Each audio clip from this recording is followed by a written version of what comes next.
Peace and blessings. This is your brother Kepra hollering at you again today. We're going to talk about Otura Meji, which is the 13th Odu out of the 16 Mejis. And this is coming from the wisdom of Ifa, the teachings of Orumala to humanity in order for us to live our lives and align with our destiny. Otura Meji is known as the comforter and the disruptor. Otura brings about mystic vision, and it is this mystic vision that puts our Ori in alignment with Source, Olugun, Eleda, Olodumare, and so forth. And it's also the same mystic vision which allows us to have a sense of purpose and destiny in the world. In this Odu, we are reminded that we live in a society which functions, or at least heavily, is dependent on categorizing. This categorizing can be of race, culture, language, religion, nationality, creed, gender, and so on. And also within these groups, there are divisions based on individual experiences and perceptions. This is where we have to be mindful of the ego creeping in, where these divisions can scatter us. And much of this is based on individuals grouping together and often leaning too far into the idea of self-importance. Now, on the flip note, we're given this opportunity to belong to various groups, as well as going on the unique journey of being ourselves. We're faced with the idea of creativity, expressing ourselves in a healthy way. People can be divided up via perception and language, especially when it comes to identifying who we are, identifying ourselves, identifying others, and things in general, yet maybe lacking the words or vocabulary to properly define them. And this is where Eshu speaks as the father of the lie, and Otura being its mother. Now, people can be led astray or manipulated based on misunderstandings of definitions, and also an exaggerated sense of self can be used against us as well if we're not careful. And this can be or go hand in hand with identity crisis. Mystic vision comes into play when we understand that we are expressions of the eternal indwelling spirit while living on earth, making discoveries, and with the experience of diversity.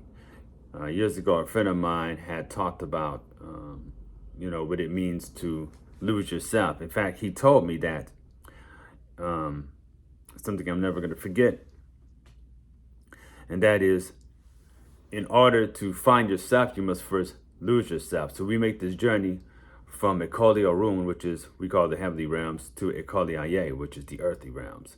And we're here to have an experience, as well as fulfill a mission and a pact that we made with Olodumare before even coming to earth. Now, it comes with a warning for those who are born in this sign, and that is, you must not allow yourself to become a slave to anyone. The person born in Otura Meji, interesting. Otura Meji are here to basically be a leader, but they're not here to be a slave. Okay? So you have to be careful of becoming fanatical and becoming a zealot, as well as giving your power away to something foreign to you or someone. So this is an old dude that talks about defining who you are in a realm of diversity, and at the same time being in harmony and accepting of that diversity. Now, it also talks about a man by the name of Aluki. And Aluki is said to have looked upon earth from heaven. He was displeased with the affairs that he's seen taking place on the planet, and he decided that he was going to come to earth and bring order. So he came and got all the powers necessary to actually make people do what he wanted them to do. Now, he also enjoyed killing. So as time went on, not only was he a tyrant, but he was also a terror to the people.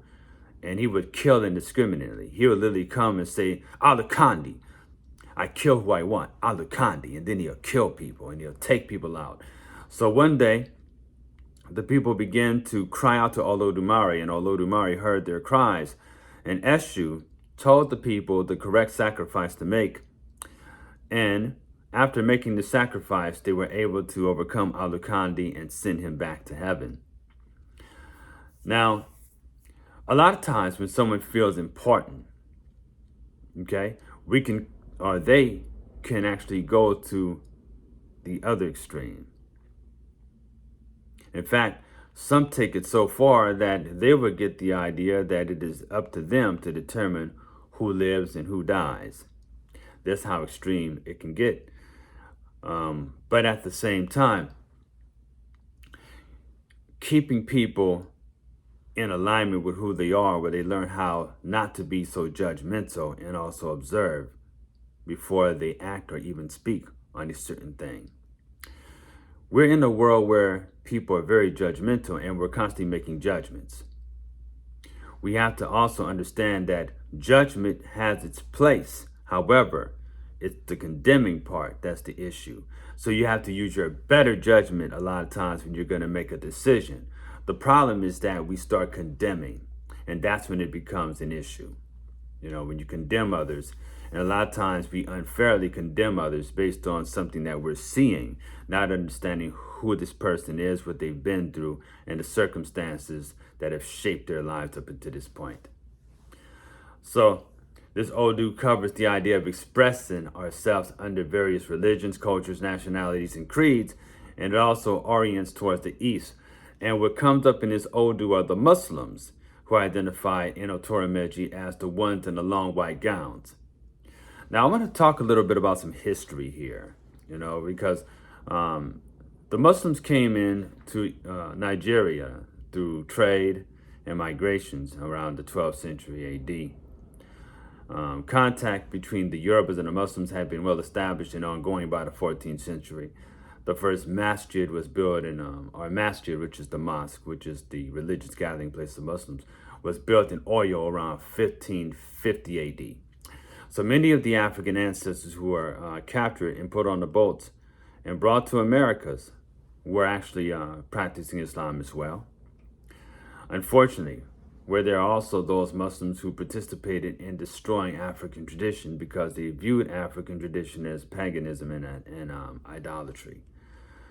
Now, I'd like to point out that when it comes to the people of the diaspora in the Americas, those who are descendants of the African slave trade and everything else, they have been disconnected from their ancestral traditions, ways of life, and language.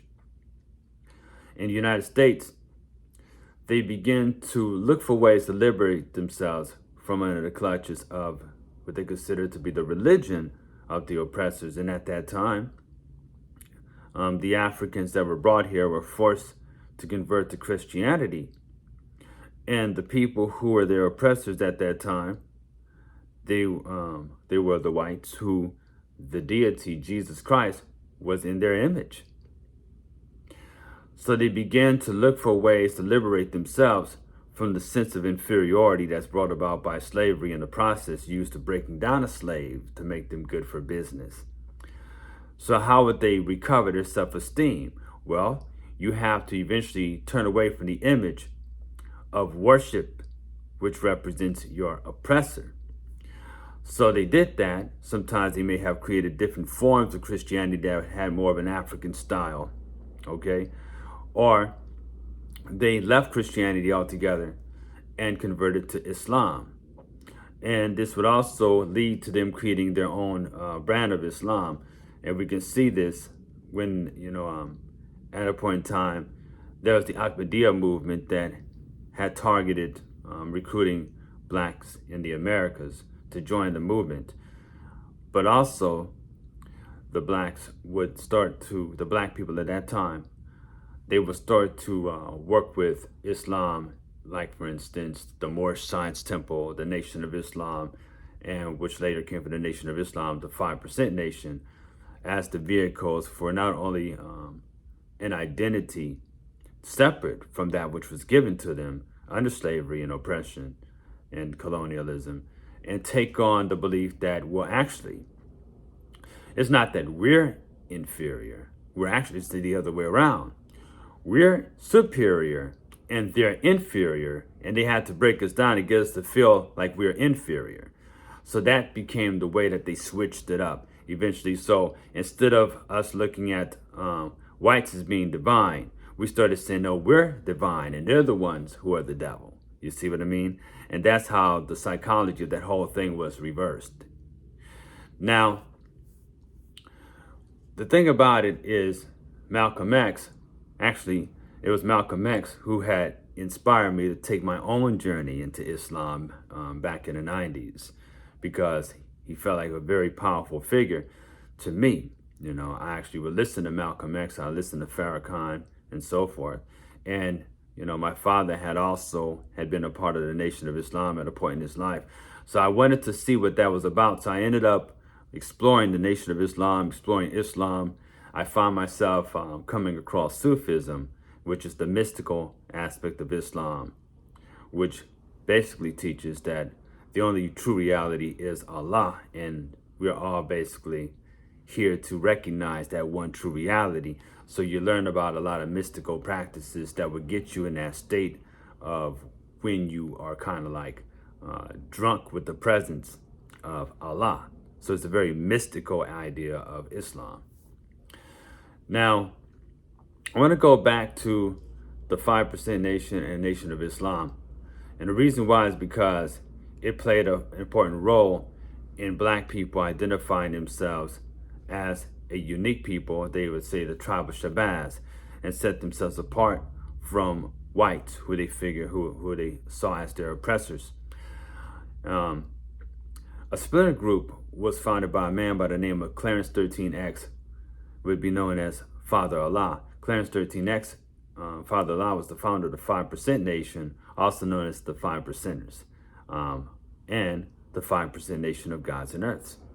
Now, he would take these lessons, in which he modified and added the supreme mathematics and the alphabet and the 12 jewels of Islam, him and the help of what he called the 9 born, because he also brought about like 9 students who would help him teach this message and bring it to the hood, bring it to the neighborhood, to the young people on the street corners, and teach them of the to identify with being divine beings, you know. So then he created this kind of like new type of culture. Now, Elijah Muhammad, who was the teacher of Clarence 13X and Malcolm X and so forth, he himself was under the tutelage of a man by the name of Master Fard Muhammad, who also helped reverse the idea that blacks were inferior to whites, teaching that the black man is God and the white man is the devil. That was basically how this teaching came about. Now, it was Malcolm X who would take the pilgrimage to the city of Mecca, where he encountered Muslims of all races, causing him to embrace a more inclusive understanding of the world, even though he was still coming back to the States in hopes of liberating the spirits of those of African descent living in America. So he still wanted to focus on the liberation of the black minds from oppression and senses of inferiority, and get blacks to understand the need to organize and, you know, be more of an asset in their own communities, learning about their history. And he saw the vehicle of Islam as one of the liberating factors. And he also would create the Organization of African American Unity and Muslim Mosque Incorporated, because he also understood that not every black person wanted to be a Muslim, but they could still participate in organizing and helping to, you know, make black people have more of a foundation in their communities and in this country. So, the teaching of self-empowerment. This is where Islam, it means to surrender to the more like Orthodox Sunni Shiite Muslims, surrender or submit to the will of Allah. However, the 5%ers, who actually had branched off in the Nation of Islam, had like the Allah bit. So they taught to break down Islam with the Allah bit becomes I, self, Lord, and Master. And Allah, you know, as far as they say Allah in the Middle East and so forth in the actual religion, they say Allah, breaking it down to arm, leg, arm, head. So they saw Allah as a family, okay? They didn't put as much emphasis on Master Fard Muhammad being God in person like Elijah Muhammad did, but they saw the family of Allah. They saw themselves as being the family of Allah, who would go and help to liberate the 5% nation, or the 5% who they believe had knowledge of self, to teach knowledge to the 85% who are being oppressed by the 10%. That was their teachings. Now, what I like about that idea of reaching out to young people is that it was implying that the divine was expressing itself through physical form among the youth to get them to understand that, hey, there's something great within you that you want to cultivate. They would consider themselves to actually function in a manner of the teach one teach one perspective, which I thought was a very beautiful thing. I think it still is. The each one teach one idea of eliminating the big I's and little U's, you see. And to me, that touched upon so many points of Otura Meji. The emphasis on family is also important. Due to the scattering of the family is where there's been huge consequences on the community. The idea of each one teach one can still be used as a way of communication and sharpening each other's intellects. When it comes to the teachings of Ifa, it teaches that human beings are referred to as Inyan, which is chosen ones. So keep in mind that each and every one of us are expressions of the one that is the many and the many that is the one. So my sisters and brothers, I'm going to wrap this up. There's more to come. Until next time, we're going to talk about Otura Meji next. Until then, you have a blessed day and continue in your journey. Peace and blessings.